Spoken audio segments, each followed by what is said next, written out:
সে হয়তো 15% ভ্যাট শুধুমাত্র সরাসরি সরকার দেয় না, এটা বাকিটা বাদ। 15% ভ্যাট দিলে সে 15,000 টাকা দেয়, মানে 85,000 টাকা থাকে। সে রাষ্ট্র থেকে 8 ঘন্টা ডিউটি দিয়ে 85,000 টাকার সুবিধা নিল বা পাইল তার জীবন যাপন। আর একজন ভিক্ষুক বা আদার্স অন্য কেউ হচ্ছে 100 টাকা আয় করে 8 ঘন্টা ডিউটি দিয়ে করি, সেও 15% দিল, 15 টাকা দিল, কিন্তু সুবিধা পাইল মাত্র 85 টাকা। সে পাইল 85,000 টাকা। সে 8 ঘন্টা হিসাবটা যদি ধরি, এটা কত বেশি। সে 8 ঘন্টার মানে 1.5 ঘন্টা দিয়ে দিল। আর যদি এই 1.5 ঘন্টা ওই 8 ঘন্টায় 1 লাখ টাকা 8 ঘন্টায় বসে, মানে সেটা হয়তো 1 সেকেন্ড বা 1.5 সেকেন্ড, 85,000 টাকা দিলে 1 সেকেন্ড হয়তো করবে না, তারপর এই হিসাবটা হচ্ছে সবচেয়ে বেশি দেয়। অর্থাৎ আমি এখন বলতে পারি যারা যত বেশি ট্যাক্স দেয়, অর্থাৎ যত কম আয় করে, যে সবচেয়ে বেশি কম আয় করে, সেই হচ্ছে মূলত 1 নম্বর শ্রমিক। এরপরে একটা সিরিয়ালি শেখ হাসিনা পর্যন্ত কিংবা আমাদের বড় শিল্পপতি পর্যায় পর্যন্ত যেতে পারে। এখন কথা হচ্ছে এর মধ্যে ট্রেড ইউনিয়নের শ্রমিকরা, যারা ট্রেড ইউনিয়ন আন্দোলন করে, আমার দৃষ্টিতে বাংলাদেশে গার্মেন্টস শ্রমিকরা কোনো শ্রমিক না। সেটা আমার বক্তব্য, আমার বক্তব্য হচ্ছে যারা রাস্তায় বসে বিক্রি করে হকার, তারা কোনো শ্রমিক না। সিরিয়ালে আমি আসি, এরা একটা সময় গিয়ে শ্রমিকের কাতারে পড়বে, সেটা তো সেটা ছিল সেই সিরিয়াল বলছি না। তাহলে পরে ট্রেড ইউনিয়নের জন্য শ্রমিক কারা? ট্রেড ইউনিয়নের জন্য শ্রমিক মূলত যারা স্থায়ী শ্রমিক, যারা ওই শ্রমটা দিয়ে আপাতত সারা জীবন ওই শ্রমিক চলবে।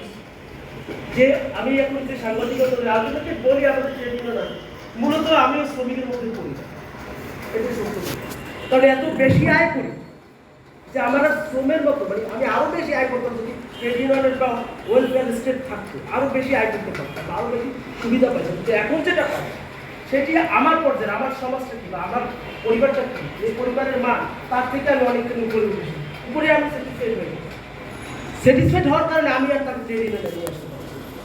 কেন আসবে? এত বেশি পরিমাণ তাদেরকে শোষণ করছে, অথচ তারা আসে না ট্রেড ইউনিয়ন। তারা ট্রেড ইউনিয়নে আসবে মূলত প্রাতিষ্ঠানিক ট্রেড ইউনিয়ন যেগুলো ছিল আমাদের এখানে, যে আন্দোলন করে কিন্তু ব্যাংক, যে বললেন শিল্প কারখানা, আদর্শ চাই, এই শ্রমিকরাই মূলত রাস্তায় আন্দোলন।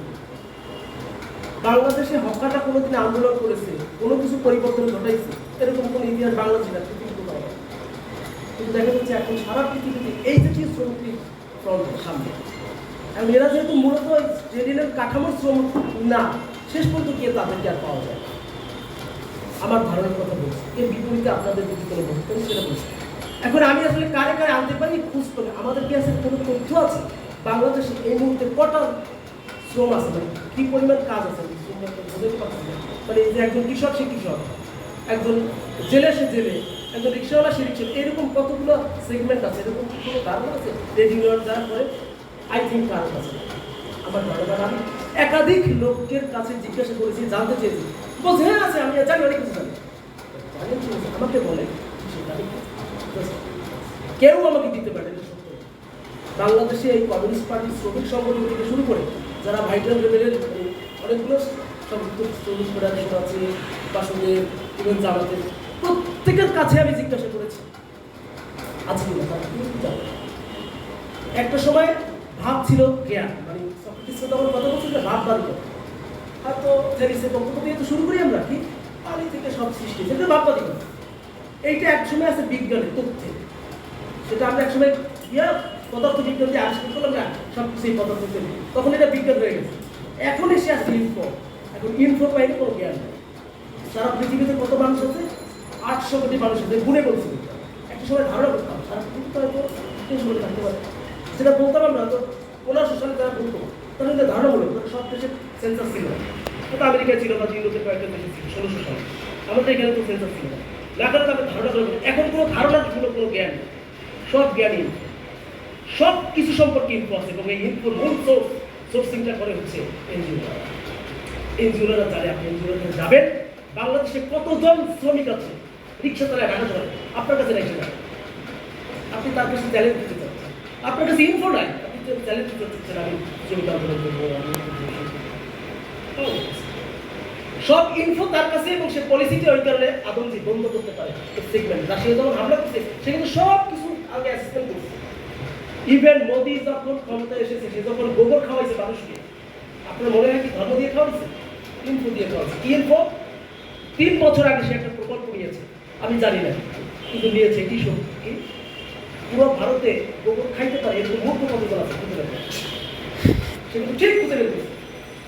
50-60 জন থাকতে পারে, 50-60 জন হতে পারে, 50-60 জন এরা এই 50-60 জনে নিয়ে আসুন, তাদেরকে আরো কাটতে আছে, তাদেরকে আমি গোবর খাওয়া ওরে টাকা দিছে, ওরা একটা সুন্দর পোশাক দিছে, টেলিভিশনের সামনে বলে খাইলে তোমার কি কি হয়েছে?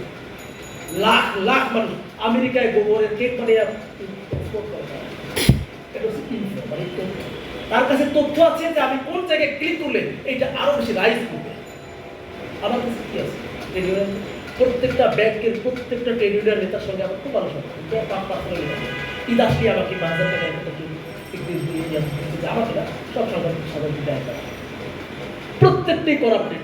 যখন পত্রিকা নিউজ আসে দেখবেন ওয়াসার এই দাঁড়িওয়ালা এক ট্রেড ইউনিয়নিস্ট, সে বিশাল ঢাকা শহরে 21 তলা বিল্ডিংয়ের বাড়ি। আপনি সেই ট্রেড ইউনিয়নের পক্ষে কথা বলছেন, মানুষ আপনার কথা শুনতে চান। ট্রেড ইউনিয়নকে তাদের হাত থেকে বের করার উপায়টা কে? এই জন্য বলছি যে গার্মেন্টস শ্রমিকরা কখনো শ্রমিক না। শহীদুল্লাহ চৌধুরী প্রাতিষ্ঠানিক শ্রমিক হিসাবে শহীদুল্লাহ চৌধুরী হয়েছে। গত 30 বছরের গার্মেন্টস শ্রমিকদের মধ্যে একজনের নাম বল, তার নাম শহীদুল্লাহ চৌধুরী। বল, সে যদি শ্রমিক হতো সে শ্রমিক না, সে শ্রমিকদের দেয় ইউরোপের শ্রম, আমার না। যার জন্য আমি তাকে আমার কাছে পাই না, সে ইউরোপের কাজটা করে। যখন কলাপস করলো বিল্ডিং, আপনার কি ধারণা? পুরো টাকাটা ইউরোপ দিয়েছে, তারা তাদের ওখানে ইনফো আছে, সকল মানুষ চাপ দিয়েছে তুমি ওখান থেকে পোশাক বানাও, টাকা দাও। আপনি দিয়েছেন, আপনি আমাদের মিছিল তুলে না করলেও সে দিত, তার ওইখানে জনমতের চাপ, ওইখানে ইনফোটা আছে, মানুষ জানে কোন কোন জায়গায়। অর্থাৎ ইউরোপের প্রতিটা মানুষ জানে আমরা যে পোশাকটা পরি এটা কোথা থেকে আসে। আপনার যে গেঞ্জিটা আছে, শার্টটা আছে, আপনি বলে জানেন না কিভাবে সম্ভব হবে, কি করে সম্ভব? এই লোকগুলো অ্যাকোমোডেট করা আসলে আমাদের কাছে পদ্ধতি। আমার ধারণা আপাতত যেটা কথা, যে কি কি শ্রম আছে আমাদের এইটা খুঁজে বের করা সবার আগে চাই। সেই লোকগুলো এক জায়গায় নিয়ে আসার পদ্ধতি কি? আমরা আসলে যেটা করছি, জিজেকের একটা বক্তব্য আছে, আপনারা চিনতে পারেন। তার বক্তব্য হচ্ছে কমিউনিস্ট পার্টি যেটা এখন করছে সেটা হচ্ছে চ্যারিটি। আমার ধারণা এখানে কমিউনিস্ট পার্টি বা এই লেফটিস্টরা যে শ্রমিক আন্দোলন করছে আসলে চ্যারিটি। একটা গার্মেন্টসের বেতন দেয়, যাই মিছিল করতে হয়, বেতন দিয়ে দাও। ওই মিছিলে যে খরচ হয়েছে শ্রমিকরা দিয়েছে, আপনার পক্ষে টাকা খরচ হয়েছে কেন? আমার কাছে আপনি আসছেন, আমার টাকা তো আমি খরচ করছি, ঠিক আছে? চ্যারিটি করলে হবে না, চ্যারিটি করলে তো ধরতো, তা ধরতোই সমাধান আমি সামনে দেখতে পাচ্ছি না, হয় না। এটা মোটা দাগে না, আমি কমনলি বলছি। মোটা দাগে হয়তো আপনার কোনো কোনো জায়গায় আবারও দিতে হবে, সেটা অন্য আলাদা কথা। হচ্ছে ওর জায়গায় আমি আর এর ইম্প্যাক্টটা কি হলো? কোনো শ্রমিক সংগঠন গার্মেন্টস শ্রমিকের দাঁড়ায় নাই শক্তিশালী যে আপনাকে ছাড়া আমি যখন কমিউনিস্ট পার্টির লোকজন যাবে না। কমিউনিস্ট পার্টি বলতে আমি টোটাল লেফট দিতে কি হোক, যারা তাদেরকে আমরা ইলেকট্রিসিটি ধরি বা পশ্চিমবঙ্গ বিষয় পাবো সবাই, সেটা ডিফারেন্ট কেস। তারা যখন না যাবে, তারা কি মিছিল করবে? করবে না। তাহলে লাভটা কি হয়েছে? আমি কি চাইলাম? তার ভেতরটা চাইছি নাকি পুরো সিস্টেমটাকে কলাপস করতে চাইছি? তারা বের হয়ে আসলে একটা সমাধান হয় না। যেহেতু সমাধান হয় নাই, তার মানে আমার কাজটা হইতে পারে এই কাজটাও ঠিক, যেহেতু আমি ঠিক করতে পারি না, এটা আপাতত প্রমাণিত যে এই কাজটা হবে না, হয় নাই, অন্য কোনোভাবে করতে হবে। তার মানে খুঁজে বের করতে অন্তত ঢাকা শহরে কি পরিমাণ শ্রমিক হবে। এইখানে আমি কিছু সেগমেন্ট বার করছি। রাষ্ট্র নিপীড়িত করে, রাষ্ট্র যাকে বঞ্চিত করে, সেই শ্রমিক মূল আলাপ করছে। রাষ্ট্র যদি শেখ হাসিনারে নিপীড়িত করে, রাষ্ট্র যদি খালেদা জিয়ার সে নিপীড়িত করে, খালেদা জিয়াকে আমি শ্রমিক হিসেবে চিহ্নিত করি, তাকে এতটুকু জ্ঞান দেয় তুমি কিন্তু এই জায়গায় নিপীড়িত হচ্ছ, রুখে দাঁড়ায়। সে যদি রুখে দাঁড়ায়, গত 30 বছর একটা চমৎকার বিষয় আমাদের সামনে এসেছে। মৌলবাদীদের কথা সবাই বলে যার যার অবস্থান থেকে, অথচ 30 বছর আগে এই ট্রেড ইউনিয়নদের কথা, কমিউনিটিদের কথা যার যার অবস্থান থেকে বলতো। কিভাবে সেটা? আজকে ববিতা নিশ্চয়ই দেখছেন, ববিতা সে বয়ান দেয় 5 ওয়াক্ত নামাজ পড়া। 30 বছর আগে কোনো ববিতা, কোনো নায়িকার মুখ থেকে এই আলাপটা শুনছে, সে কিন্তু ঠিকই মৌলবাদ ছড়াই দিচ্ছে না। অর্থাৎ আমার বক্তব্য হচ্ছে এই যে মৌলবাদীরা তারও নিপীড়িত আছে, তাদের মুখ থেকেও আমার বক্তব্যটা যদি আমি বের করতে পারি, কিভাবে? আমার সঙ্গে সম্পর্কের দরকার নেই, ও ওর জায়গায় বসে বলবে আমিও কাজ চাই, আমি 5 ওয়াক্ত নামাজ পড়তে পারি, সব জায়গায় মসজিদ চাই, দূর চাও, অসুবিধা নেই, কোনো সমস্যা নেই, তুমি মসজিদ তো আগে প্রত্যেকটা বাড়িতে কেন, কোনো অসুবিধা নেই, কাজের মজুরিও চাই। এই বক্তব্যটা তাদের মুখ থেকে বের করার কোনো পদ্ধতি আছে আমাদের জানা? যদি থাকে তাহলে বিপিএল শ্রমিকরা মারা যাবে।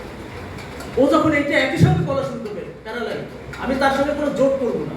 কিভাবে বলো তাতে আমি যদি ভয়েস রাইজ করতে পারি আমার, ওরা ওইখানে বসে ভয়েস রাইজ করছে, ববিতা এটা শুনছে, শুনে ইলিয়াস কালসুরা শুনছে, শুনে তালিকাকে মসজিদ বানায়, গ্রামে থেকে মসজিদ কেন হইল? হইল হচ্ছে তার ভয়েসটা রাইজ হচ্ছে, আমার ভয়েসটা রাইজ করতে হবে। আমার বলছে তোমার নাই বিচার, আস্তে আস্তে আস্তে এই জায়গায় যাচ্ছে, আমি আর কোনো জায়গায় গিয়ে দাঁড়াতে পারছি।